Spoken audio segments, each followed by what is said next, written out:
이게 만들어진 막진 손금이라고 하거든요. 예. 그리고 여기 태양구인데 태양구 언덕에 이게 60에서 넘어서 돈 되게 많이 있잖아요. 이렇게. 나중에 그 자세한 땅도 많이 보이잖아요. 그러니까 아까 아재의 손금도 감정선 위로 한지장이 뚜렷이 살아있더라고요. 안녕하십니까, 행운성공TV입니다. 오늘은 말년에 큰 돈과 많은 땅을 보유한 부자 손금을 소개하고자 합니다.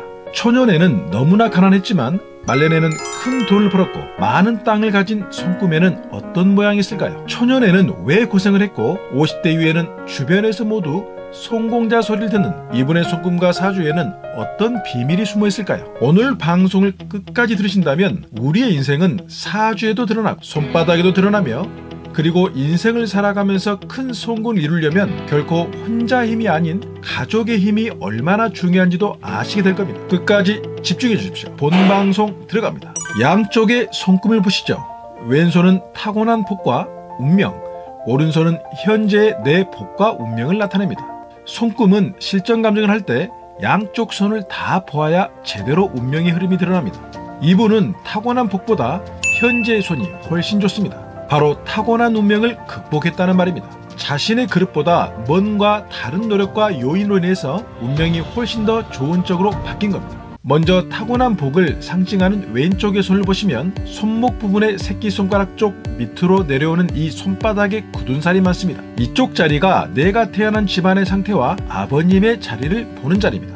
오른손은 깔끔하죠. 태어났을 때 너무나 가난해서 고생을 많이 했고 부인에게는 시아버지가 되는 이분의 아버님으로 인해서 부인도 여러가지로 마음고생이 많았다고 합니다. 말년의 큰 부자 손금은 어떻게 생겼을까요? 바로 이분의 손금이 말년에 큰 돈과 많은 땅을 가진 부자의 손금입니다.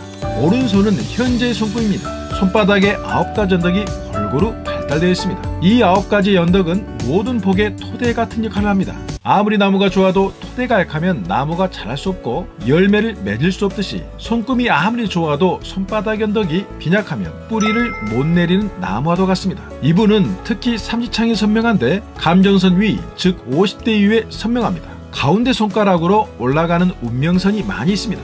말년까지 부지런하게 일을 많이 하고 사회생활을 왕성하게 한다는 말입니다. 넷째 손가락 밑에 있는 태양선이 여러 선이 있습니다. 큰 돈을 벌 수 있는 수단이 여러 가지라는 말입니다. 새끼손가락 밑에 있는 재물선도 여러 가지입니다. 큰 돈은 아니지만 끊임없이 들어오는 돈을 뜻합니다. 이분은 자신의 사업체를 가지고 있고 많은 땅을 보유하고 있습니다. 사람을 좋아하고 베푸는 성격이라 인기도 많습니다. 많이 베푸는 성품은 어디에서 볼까요? 손목 아래 보면 월구와 금성대가 여러 선으로 연결되어 있습니다.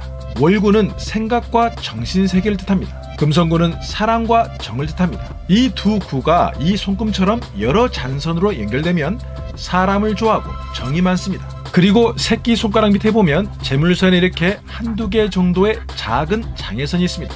이것은 큰 돈은 아니지만 주변 사람을 위해 잔돈을 잘 쓴다는 말입니다. 이분이 말년에 큰 돈과 많은 땅을 보유한 복이 있는 손금이 된 것은 감정선 위로 드러난 운명선이 여러 가지이고 태양선도 여러 가지며 재물선도 여러 가지 뚜렷하게 드러났는데 옆으로 그어지는 장애선이 없다는 것이 정말 좋은 손금입니다. 말년의 큰 부자는 결코 혼자로 이룰 수 없습니다. 나와 함께 사는 배우자와 자녀운이 굉장히 중요합니다. 말년에 큰 돈을 가진 부인의 손금은 어떻게 생겼을까요? 먼저 실전 상담했던 영상을 잠깐 보시죠. 이게 만들어진 막진 손금이라고 하거든요. 예. 그리고 여기 태양구인데 태양구 언덕에 이게 60에서 넘어서 돈 되게 많이 있잖아요. 이렇게. 나중에 그 자세한 땅도 많이 보이잖아요. 그리고 아까 아재의 손금도 감정선 위로 한지장이 뚜렷이 살아있더라고요. 하고 굉장히 좋더라고. 그리고 사모님의 여기 말년복 있잖아요. 여기 코 밑에 여기가 워낙 좋아요. 지금 수명도 길고. 말년에 큰 부자를 만들어준 현모양처의 부인의 손금을 자세히 보시죠.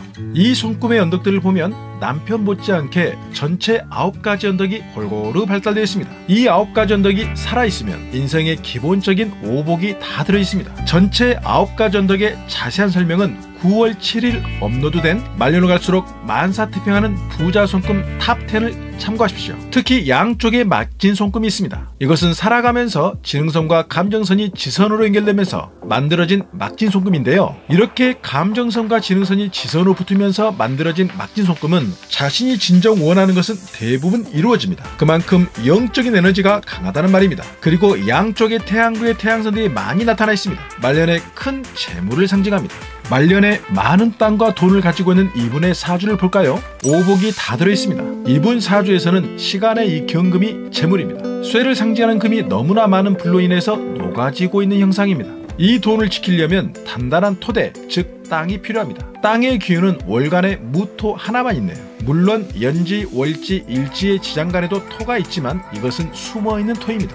부인의 사주를 볼까요? 토가 굉장히 많습니다. 큰아들의 사주를 볼까요? 오복이 다 들어있으면서 토도 굉장히 많습니다. 결혼하고 나서 하는 사업이 잘 되었고 아들이 태어난 후에 사업은 훨씬 잘 되었습니다. 부자는 결코 혼자 될 수 없다는 것을 사주에서 자세히 보여주고 있습니다. 이렇게 우리는 타고난 생년월시를 달력을 보면서 풀어보고 달력을 보고 운의 흐름을 보는 것입니다. 손금을 보고 내가 가장 무엇을 잘하는가, 내 운은 언제 힘들고 언제 좋아지는지를 보는 것입니다. 사주, 즉 명리학은 일반인들이 보는 것이 힘들지만 손금은 누구라도 볼 수 있고 타인의 손을 보고 그 사람을 알 수도 있습니다. 지피지기면 백전백승입니다. 동양학에서 이러한 자신의 성품, 재능, 운의 흐름을 보는 것을 단순히 재미나 신비한 점술로 생각하지 마십시오. 동양 철학은 철저한 이론과 실전을 겸비한 실전 실용학입니다. 천, 타고난 내 운명을 알고 내 운명에서 부족한 것을 지, 공간과 환경으로 채우고 인, 도와주는 귀인을 만날 때까지 행, 결코 포기하지 않고 행동하고 움직인다면 우리는 어떠한 운명이라도 개척할 수 있고 성공할 수 있습니다. 인생에서 행운과 성공을 찾을 수 있는 행운성공TV였습니다. 여러분들 모두 복 많이 받으십시오.